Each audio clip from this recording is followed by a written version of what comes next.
Hi, my name is Kerry and I live in the UK, Devon in the UK, and I have PMDD, obviously.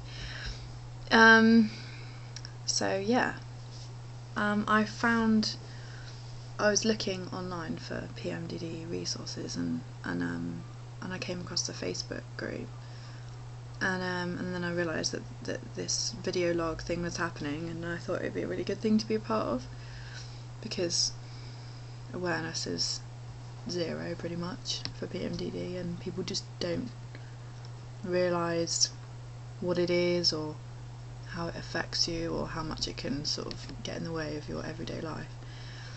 So yeah, so I'm Kerry, and I suppose I've had PMDD my whole life, I guess. I didn't know I did, but I mean, when I was younger, I used to get like fits of rage and hysterics and just general depression, and it was just all thought of as part of hormones and growing up and stuff. And then when I got into relationships, I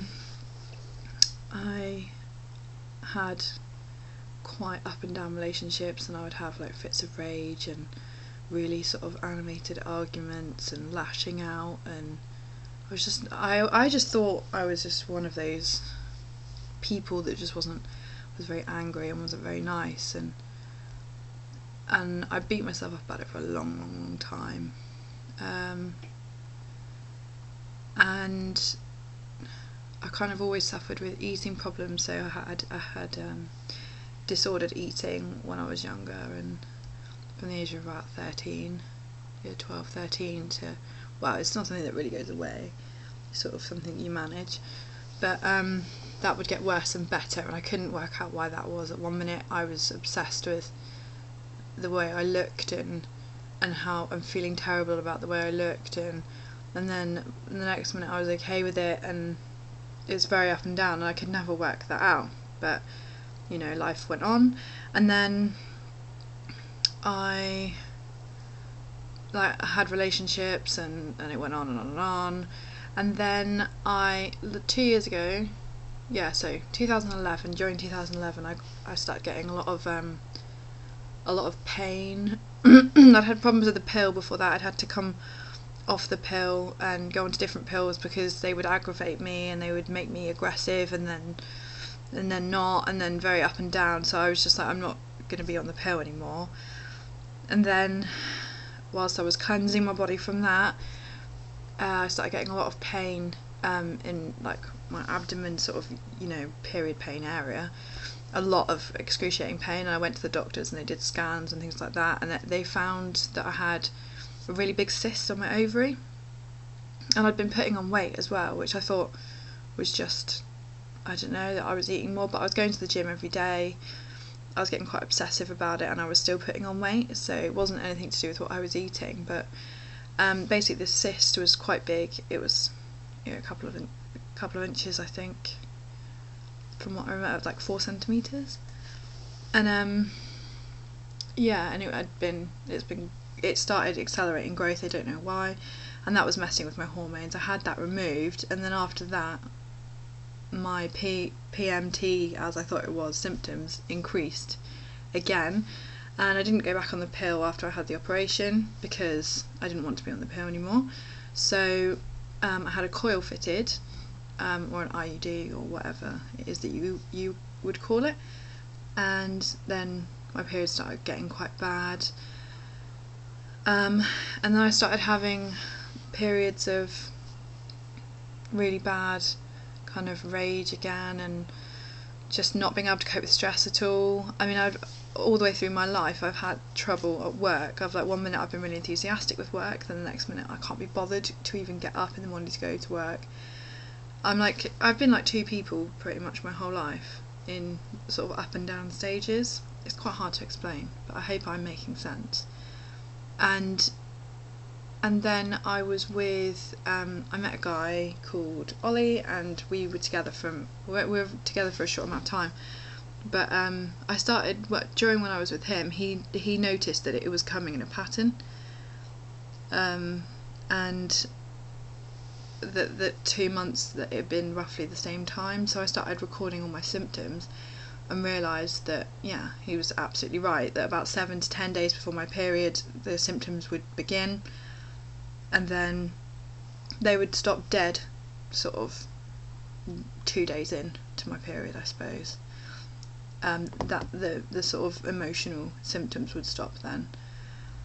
So I went, no, I didn't go to the doctor. I put it in, I recorded it for a while to check that it was that pattern, and then I put it all into Google, and a page about PMDD came up.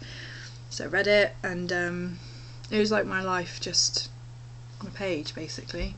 I thought I was crazy, but this was like, oh, okay, so this is a thing, like this is actually something. So yeah, that was a bit of a relief, to be honest, because it was kind of like, okay, this is something, I know that this is something. I'm not just a terrible person that can't be in a relationship with anyone because they can't function properly, can't hold down a job because they're so hot and cold all the time.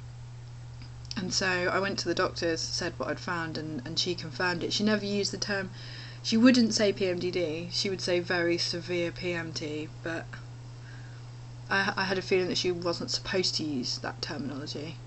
But she put me on to 10 milligrams of citalopram, which is an SSRI, and it didn't really do a lot. And the side effects to begin with, even from 10 milligrams, were so bad. I was having panic attacks. Like it was worse than the actual PMDD. I was feeling sick. I was like a zombie. But she said, you know, to persevere with it, and that it would get better. In that time, Ollie, the guy I was with, just couldn't cope with the symptoms. He couldn't cope with helping me, so he just left, which was even worse again. That was a really dark time in my life, which was a few months ago. And then I basically said I don't think 10 milligrams is working, so she put me up to 20 milligrams, and it seems to sort of take the edge off it now. It's definitely not cured by any means, but it means that I, instead of being in it and being kind of just feeling it and going through it, and I'm aware that it's happening, and I'm aware that it's my PMDD. I'm aware that I'm going through it because of this. I don't just feel hopeless and not see why. I know why I'm feeling like that, and that's helpful. So it's basically given me enough clarity to be able to go, you know, this happens now and it ends here, and you know it's going to happen, and it's horrible still, it's horrible to go through, and it's horrible for anyone who supports me to go through, but I know it's much better because I know that I'm in it. Although I've just come out of it, so it's easy for me to say that. I mean, if I'd spoken to you like 2 days ago, then it might be different.